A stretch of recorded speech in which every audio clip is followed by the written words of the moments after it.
الحمد لله رب العالمين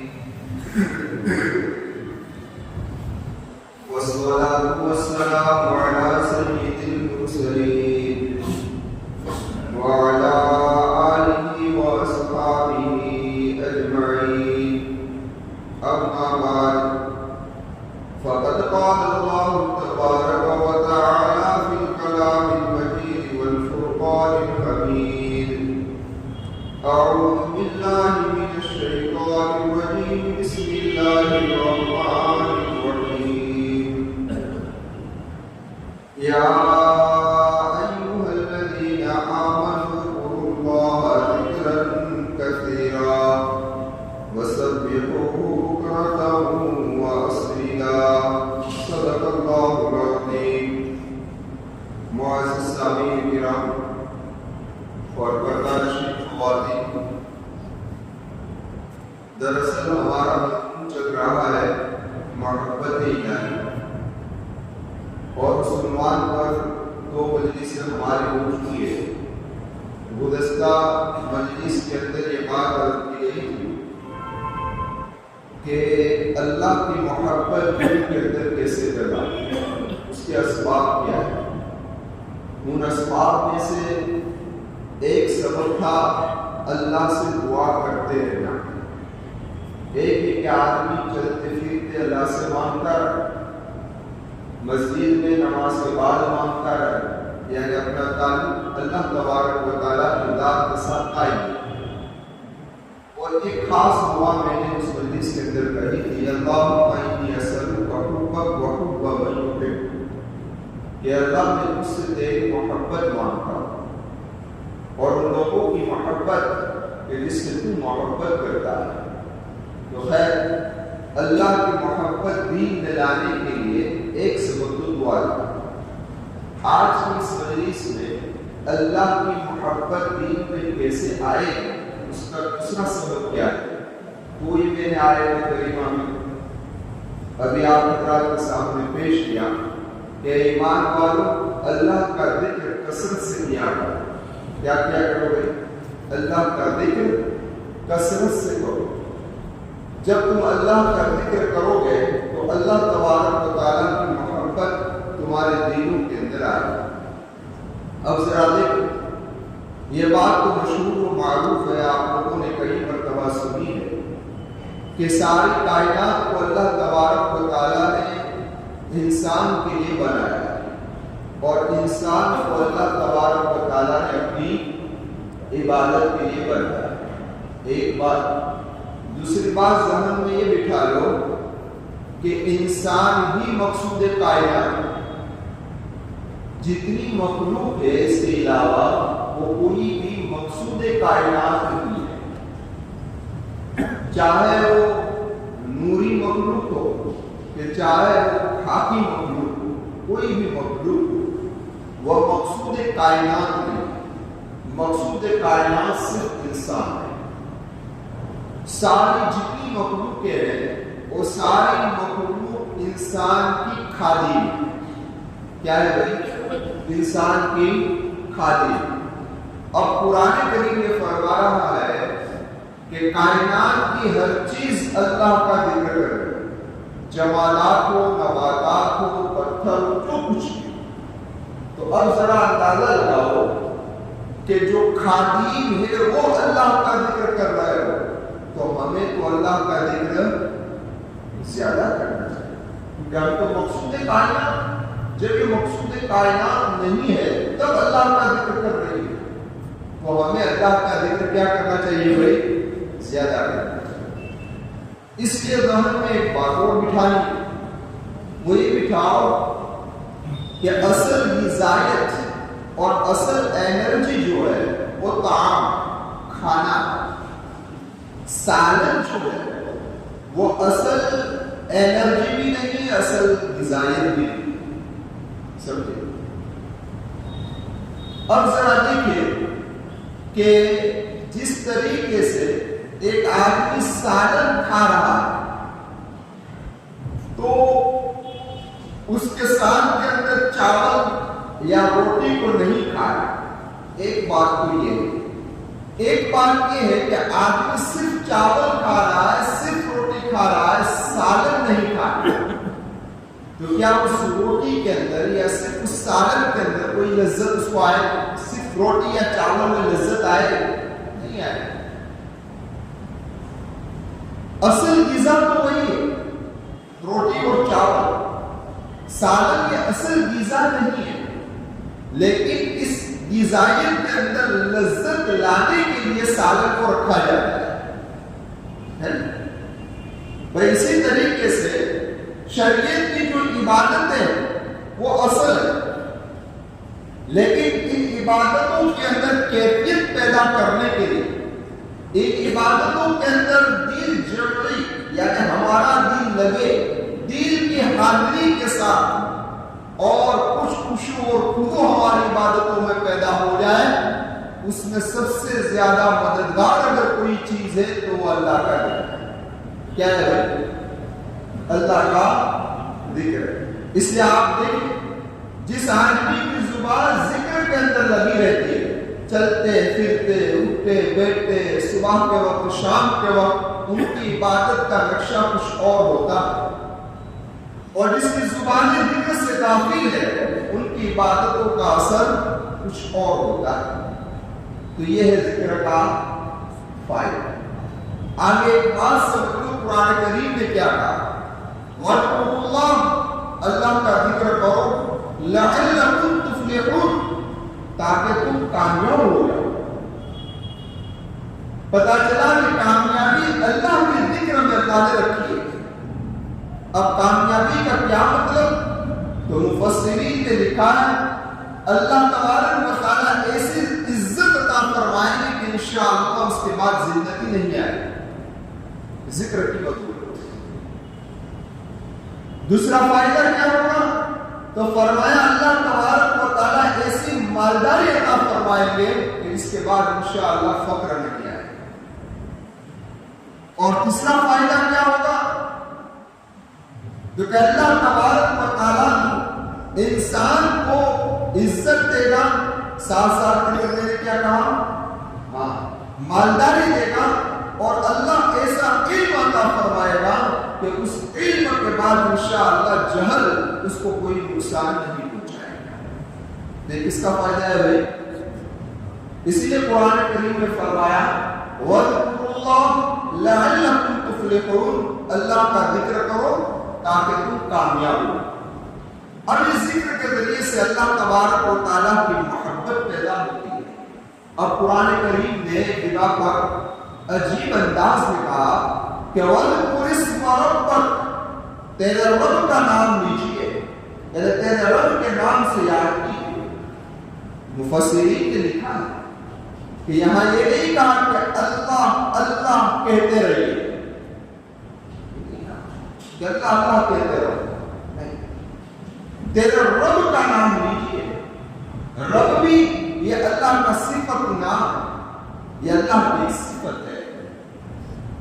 تو اللہ نے یہاں رب کا تذکرہ کیا، مفسرین نے لکھا ہے کہ اللہ کی صفت رب لا کر اللہ تبارک و تعالیٰ نے اشارہ کیا ہے۔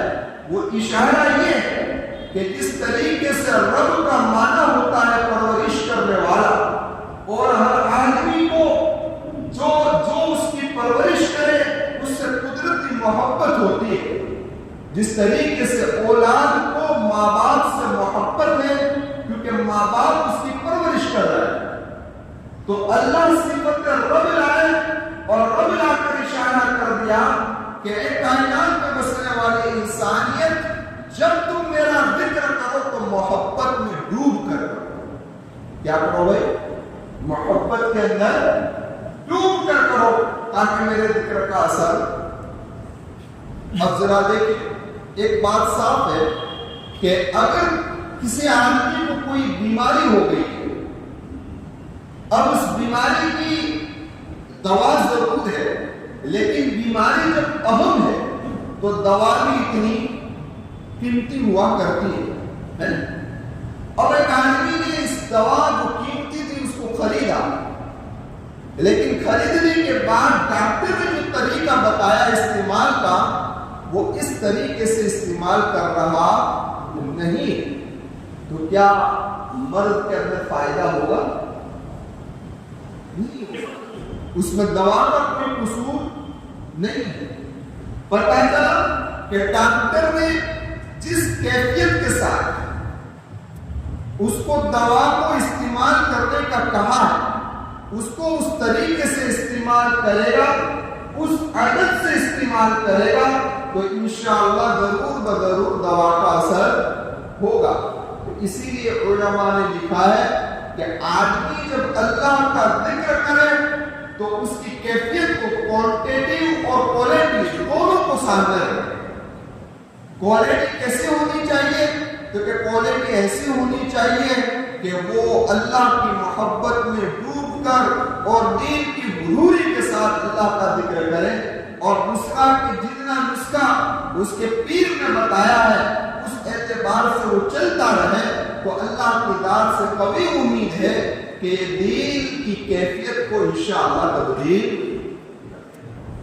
جس طریقے سے اس کی جسمانی بیماری دور ہوتی ہے وہ دنیا کے ڈاکٹروں کے بتائے ہوئے طریقے پر، بس اسی طریقے سے جو آدمی اس طریقے سے ذکر کرے گا تو اللہ تبارک و تعالیٰ اس کی برکت سے اس کی روحانی بیماری کو بھی کیا کر دے گا؟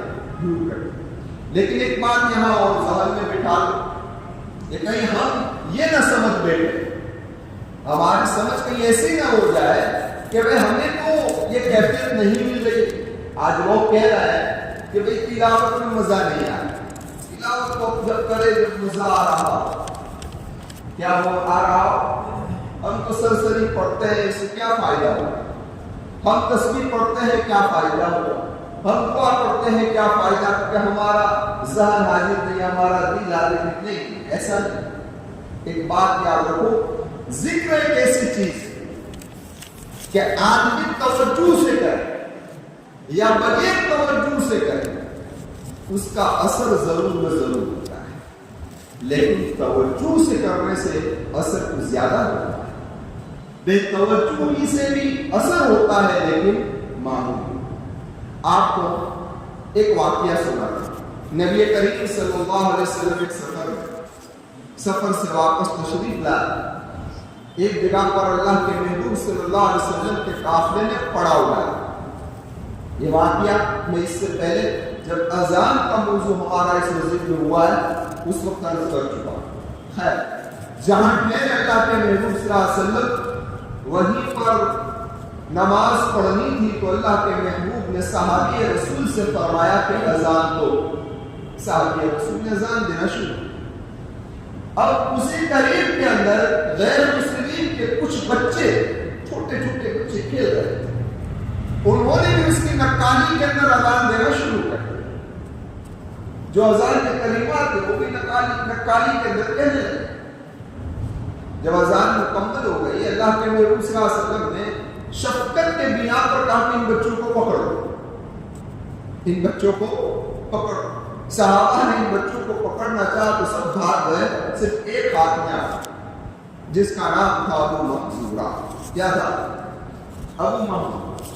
اللہ کے محبوب صلی اللہ علیہ وسلم نے ابو محذورہ سے کہا، کیا کہہ رہے ہیں؟ اس نے کہا اشہد ان لا الہ الا اللہ۔ آواز سے پھر کیا کہا؟ تو پھر دبی آواز سے اس نے کہا اشہد ان محمد رسول اللہ۔ کیا کہا؟ یہ دبی آواز ہے کیونکہ ان کے عقیدے کے خلاف، وہ اللہ کو تو مانتے تھے مشرکان مکہ، لیکن نبی کریم صلی اللہ علیہ وسلم کی نبوت کو نہیں مانتے تھے، اس لیے کہا اشہد ان محمد رسول اللہ کو بہت دبے ہوئے آواز سے پڑھا۔ اللہ کے محبوب نے کہا اس کو بلند آواز سے پڑھو، پڑھا اشہد ان محمد رسول اللہ۔ بس یہ زور سے پڑھنا تھا کہ اس ذکر کا اثر یہ ہوا کہ ایمان قبول کر۔ ابو محذورہ نے ایمان کو، کہنے کا مقصد یہ کہ ذکر ایک ایسی چیز ہے کہ اگر آدمی بے توجہی سے کرے تب بھی اس کا اثر ضرور ہوگا۔ میں آپ کو ایک مثال کے ذریعے سے سمجھاؤں کہ آپ ابھی سیزن گئی ہے دیوالی، تو بہت سارے تاجروں کو آپ نے دیکھا کہ وہ وقت پر کھانے بھی نہیں آئے، اور اگر کھانے وقت پر آئے بھی تو فوراً فٹوفٹ کھا کر وہ نکل گئے، کیوں کہ ان کے سامنے اپنی تجارت تھی۔ دیکھیے اب ان کو کھانے میں کوئی لذت آئی نہ آئی اس کی کوئی پرواہ ان کو تھی۔ اب ذرا بتاؤ کہ ایسی بے توجہی سے ان لوگوں نے کھانا کھایا ہے تو کیا اسے خون بنے گا کہ نہیں بنے گا؟ بدن میں فائدہ ہوگا کہ نہیں؟ تو جس طریقے سے جس غذا کو پیٹ کے اندر ڈالا چاہے وہ بے توجہی سے ڈالے لیکن جسم کو اثر ہوگا، اسی طریقے سے جو ذکر بے توجہی سے بھی کیا جائے گا اس کا اثر انسان کے جسم پر ضرور آئے اور عبادت پر بھی آئے گا، لیکن جو ذکر توجہ کے ساتھ کیا جائے گا تو اس سے تو نور اللہ۔ اس لیے ہمارے دور سے نکال ڈالنی چاہیے کہ ہمیں تلاوت میں مزہ نہیں آ رہا ہے، کیا تلاوت؟ اور ایک بات اور سنو، افضل ذکر قرآن کریم کی تلاوت ہے۔ سب سے افضل ذکر اگر کوئی ہو تو کیا ہے بھائی؟ قرآن کریم کی تلاوت۔ اب دیکھو ذکر کا اثر انسان کے ظاہر اور باطن دونوں پر پڑتا ہے۔ کس طریقے سے پڑتا ہے؟ ایک بات سمجھ لو کہ انسان جب ذکر کرتا ہے تو ذکر کی وجہ سے اس کو جسمانی کھانے کی بھی ضرورت پڑتی نہیں۔ آپ لوگ تعجب کریں ایسے کیسا ہو سکتا ہے؟ شیخ عبد القادر رائے پوری رحمۃ اللہ علیہ کے بارے میں لکھا ہے کہ رمضان کے اندر صرف چند کھجوریں اور 2 کپ چائے یا قہوے کے لیتے تھے اور کچھ نہیں لیتے پورے رمضان۔ اندازہ رکھو کیوں کہ زبان ذکر میں لگی ہوئی تھی، تو ذکر کا اثر تھا کہ غذا کی بھی ضرورت پڑتی نہیں، غذا کی بھی ضرورت پڑتی۔ اسی لیے علماء نے لکھا ہے کہ ذکر آب زمزم کی طرح ہے۔ کس طریقے سے؟ جس طریقے سے زمزم پیاس بھی بجھاتا ہے اور زمزم کھانے کی جگہ بھی پور کرتا ہے، غذا بھی، اسی طریقے سے ذکر انسان کی روحانیت کو بھی مضبوط کرتا ہے اور انسان کی جسمانیت کو بھی مضبوط کرتا ہے۔ اب اس کی دلیل سن لیجیے۔ اس کی دلیل یہ ہے کہ قیامت کے قریب جب یاجوج و ماجوج باہر نکلیں گے اور اس وقت لوگ پہاڑوں کے اوپر چلے جائیں گے ان فتنے سے بچنے کے لیے، تو اس وقت صحابہ کرام رضوان اللہ تعالی علیہ مجمعین نے نبی کریم صلی اللہ علیہ وسلم سے پوچھا، اے اللہ کے محبوب صلی اللہ علیہ وسلم، سارے لوگ پہاڑوں میں چلے جائیں گے تو ان کے کھانے کا کیا نظام ہے؟ تو میرے محبوب نے کیا فرمایا؟ اللہ کے محبوب نے فرمایا کہ سبحان اللہ، یہ ایک ہی غذا ہے، صرف پڑھتے رہیں گے سبحان اللہ تو ان کو کھانا ملتا ہے۔ اسی لیے جہاں ذکر کے حلقے لگتے ہیں وہاں فرشتے ایک دوسرے فرشتوں کو یہ کہتے ہیں کہ چلو تمہاری غذا کی طرف، وہاں تمہاری غذا موجود ہے۔ تو خلاصہ کلام یہ نکلا کہ ذکر کا ایک فائدہ یہ بھی روحانیت پر بھی اثر پڑتا ہے اور جسمانیت پر بھی اثر پڑتا ہے۔ جس جگہ پر ذکر کیا جاتا ہے اس جگہ پر بھی اثر پڑتا ہے، اس زمانے پر بھی اثر پڑتا ہے۔ آپ ذرا دیکھیں قرآن کریم میں ہے اِنَّا سَخَّرْنَا الْجِبَالَ مَعَهُ يُسَبِّحْنَ بِالْعَشِيِّ وَالْإِشْرَاقِ۔ اللہ تبارک و تعالیٰ فرماتے ہیں کہ ہم نے داؤد علیہ السلام کے ساتھ پہاڑوں کو اور پرندوں کو، کہ جب حضرت داؤد ذکر کرتے تھے تو یہ بھی ذکر کرتے تھے، ہے نا قرآن کریم۔ اور یہ قرآن کریم کی آیت کریمہ اس مقام پر ہے کہ جہاں اللہ تبارک و تعالیٰ حضرت داؤد پر ہونے والے انعامات کا تذکرہ کر رہا ہے کہ ہم نے داؤد پر یہ انعام کیا، ہم نے داؤد پر یہ انعام کیا۔ سنتے انعامات کے موقع پر تو سوال یہ پیدا ہوتا ہے کہ جب پہاڑ میں تسبیح کرے یا پرندے تسبیح کرے تو اس سے حضرت داؤد کو کیا فائدہ؟ فائدہ پہنچنے والا ہے۔ تو پھر انعام کیسا؟ کون سا انعام؟ تو مفسرین نے لکھا کہ جب آدمی اللہ کا ذکر کرتا ہے اور اس ذکر کے ساتھ جب دوسرے لوگ بھی ذکر کرتے ہیں تو مجمع ایک ساتھ میں جب ذکر کرتا ہے تو دل کی کیفیت میں فرق آ جاتا ہے. ایک آدمی اکیلا ذکر کرتا ہے، اسی لیے کہا نا جماعت سے نماز پڑھو. اکیلے نماز پڑھو گے تو بھیڑیا کیا کر جائے گا؟ کیونکہ سارے لوگ جب جمع ہو کر نماز پڑھتے ہیں تو دل کی کیفیت کچھ اور ہوتی ہے. اکیلا نماز پڑھتا ہے دل کی کیفیت کچھ اور ہوتی ہے. تو میرے کہنے کا مقصد یہ ہے کہ انعام کے موقع پر اس لیے جب حضرت داؤد نے ذکر شروع کیا، پہاڑوں نے ذکر شروع کیا، پرندوں نے ذکر شروع کیا، تو پہاڑ اور پرندوں کا ذکروں میں شریک ہونے کی وجہ سے حضرت داؤد کو ذکر کے اندر لطف آیا. تو یہ انعام. اس لیے ایسا بھی نہیں کہ جب تک لطف نہ آئے وہاں تک ہمیں ذکر کرنا نہیں چاہیے. اس لیے علماء نے لکھا ہے عبد اللطیف بن، عبد اللطف نہ بن. لطیف یہ اللہ کا نام ہے، یعنی اللہ کے غلام بنو، لطف کے غلام نہ بنو کہ مزہ نہیں آتا تو کیا، مزہ آئے یا نہ آئے ذکر، مزہ آئے یا نہ آئے تلاوت کرتے. اب ذرا دیکھو کہ ہمیں جو مزہ نہیں ہے، آخری بات کو ختم کرتے ہیں. ہمیں شکوہ اور شکایت ہے کہ ہمیں مزہ نہیں آ رہا، ہمیں یہ نہیں آ رہا ہے. دراصل بات یہ ہے کہ ہمارے دل کی توجہ. میں آپ کو ایک بات سنا، یہ درس حدیث ابھی ہوا تھا بدھ کے روز. اس موقع پر میں نے ایک دعا اس مجمع کے سامنے پیش کی تھی، اس کی تشریح بھی کی تھی. تفصیلات سن لینا کیسٹ کے اندر، مختصر آپ کو سمجھانا چاہتا ہوں کہ دیکھو آدمی جب دعا کرتا ہے، ایک ہے حضرت یونس علیہ السلام مچھلی کے پیٹ کے اندر چلے گئے. اب مچھلی کے پیٹ کا اندھیرا، پانی کا اندھیرا، رات آئی تو رات کا اندھیرا، بادلوں کا اندھیرا. علماء نے لکھا ہے وہ چیز جب ساتھ میں جمع ہو جاتی ہے تو اللہ کی رحمت جوش میں آ جاتی ہے. اللہ کی رحمت جوش میں آتی ہے. ایک آدمی اپنے قصور کو قبول کرنے والا بن جائے اور دوسرا اللہ کا ذکر کرنے والا بن جائے تو اللہ کی رحمت جوش میں آ جائے. حضرت یونس علیہ السلام نے مچھلی کے پیٹ میں لا الہ الا انت سبحانک انی کنت من الظالمین کر کر اعتراف قصور کیا اور ساتھ ساتھ میں اللہ کا ذکر جاری رکھا. اللہ تبارک و تعالیٰ نے مشقتوں سے، مصیبتوں، پتہ چلا حالات سے نکلنے کا حل اللہ نے کس کے اندر رکھا ہے؟ آدمی. اس لیے علماء نے لکھا ہے کہ ہر عبادت، چاہے تلاوت ہو، چاہے نماز ہو، چاہے ذکر ہو، ہر ایک کا نور الگ الگ ہے اور ہر ایک کی مہک الگ الگ ہے. جب بندہ تلاوت کرتا ہے تو جسم کے اندر الگ قسم کا نور آتا ہے، لیکن جب کوئی بندہ گناہ کرتا ہے تو یہ نور کیا ہو جاتا ہے بھائی؟ ختم ہو جاتا ہے اور اس نور کی جگہ پر کالا دھبا آ جاتا ہے.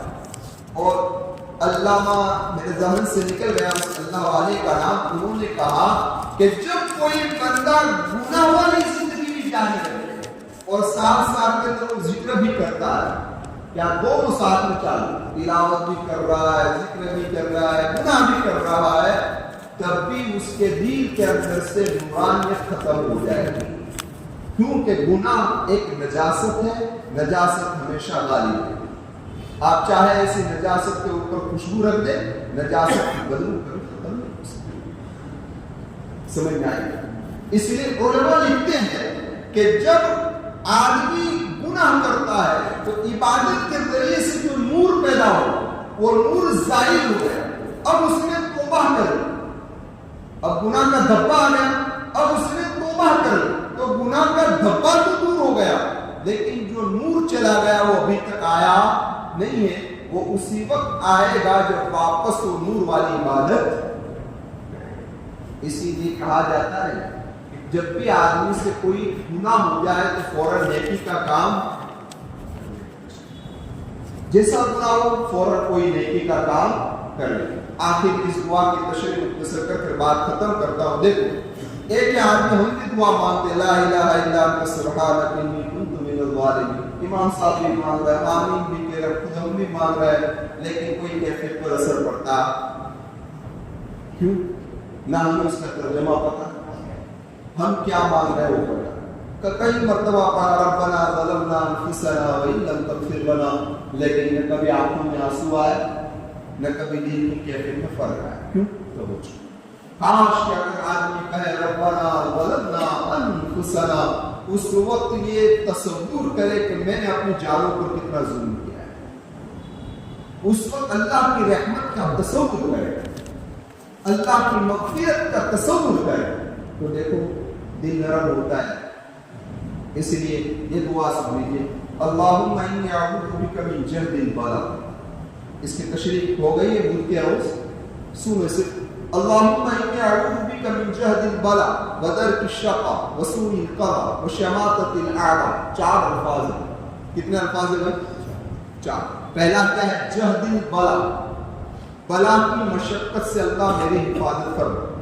اب ترجمہ ذہن میں نہیں، اس کا اس یعنی کیا پس منظر وہ ہمارے ذہن میں نہیں، تو اب جہد البلا مانگا تو ہماری کیفیت پر کوئی فرق پڑا نہیں، لیکن علماء نے لکھا ہے کہ جہد البلا سے یہاں کیا مراد ہے؟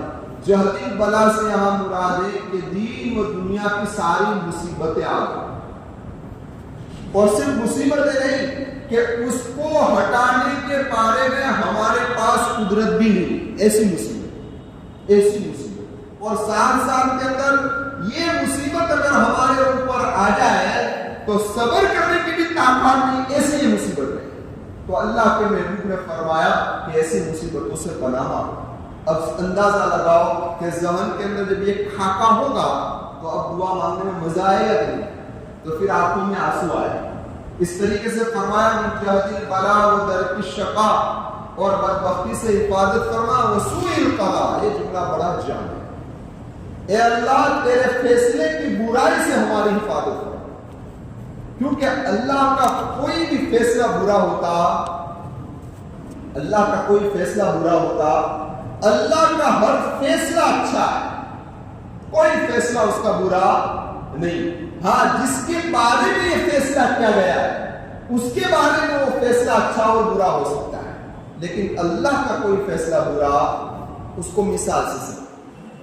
ایک مثال دے رہا ہوں، ایک آدمی نے جرم کیا اور جرم کے بدولت اس کو عدالت میں پیش کیا گیا، اور جج صاحب نے آرڈر سنا دیا کہ اس کو پھانسی دے دی جائے، اس کا جرم ہی ایسا ہے کہ اس کو پھانسی دی جائے۔ اب انصاف سے بتاؤ کہ کیا جج صاحب کا فیصلہ برا تھا؟